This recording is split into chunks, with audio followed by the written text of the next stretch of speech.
সবুজবাবু, ঠিক কোন হলের সামনে আপনি আছেন, কোন কেন্দ্রে একটু জানাবেন আমাদেরকে এবং উপস্থিতির বিষয়টা একটু যুক্ত করে দেবেন। সাথে একটি বিষয় একটু বলবেন, মানে মোট ভোটার তো 11,743 জন এবং এর প্রায় অর্ধেকই হচ্ছে নারী ভোটার, কিন্তু আমরা আসলে জানতে পারছিলাম যে এখানে নারীরা যারা আছেন তারা প্রার্থী হওয়াতেই আগ্রহী ছিলেন না, এমনকি মনোনয়ন ফর্মটাও কেনেননি। এই অনাগ্রহের জায়গাটা কেমন এবং উপস্থিতি কতটা বাড়ছে ভোট দেওয়ার জন্য ধীরে ধীরে একটু জানাবেন আমাদেরকে।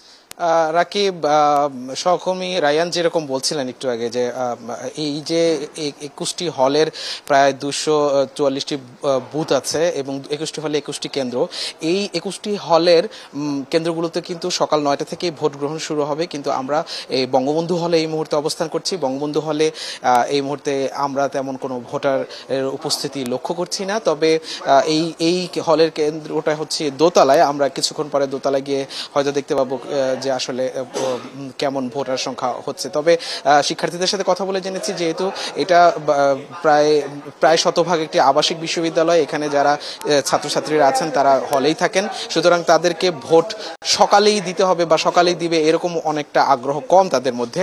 তবে যারা ভোট দেবেন তারা হয়তো দুপুরের পর থেকে বেশি ভোটার আশা করবে বলে ধারণা করা হচ্ছে। তো রাকিব, আপনাকে জানিয়ে রাখি যে এই যে 21টি হলের 224টি বুথ কেন্দ্র, এখানে কিন্তু যে ব্যালট পেপারগুলো ব্যবহার করা হবে সেগুলো ইতিমধ্যে কিছুক্ষণ আগে এসে পৌঁছেছে এবং সেই ব্যালট পেপারগুলো যারা রিটার্নিং কর্মকর্তা আছেন এবং যারা পোলিং অফিসার আছেন তারা বুঝে নিচ্ছেন। এবং এই 21টি হলে 21 জন রিটার্নিং কর্মকর্তা এবং 67 জন পোলিং অফিসার আছেন এবং 67 জন সহকারী পোলিং অফিসার আছেন।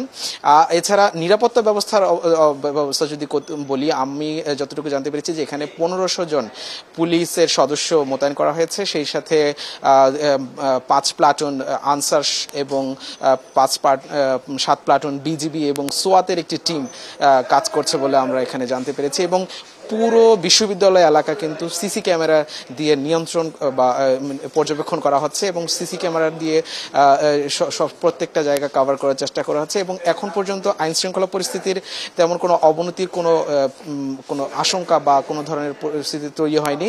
এখানে সবাই উৎসব মুখর পরিবেশে ভোট দিবে এবং সবাই 33 বছর পর জাকসুর নির্বাচনে ভোট দেওয়ার যে সুযোগ পেয়েছে সেটা সদ্ব্যবহার করবে বলে আমাদেরকে শিক্ষার্থীরা জানিয়েছে।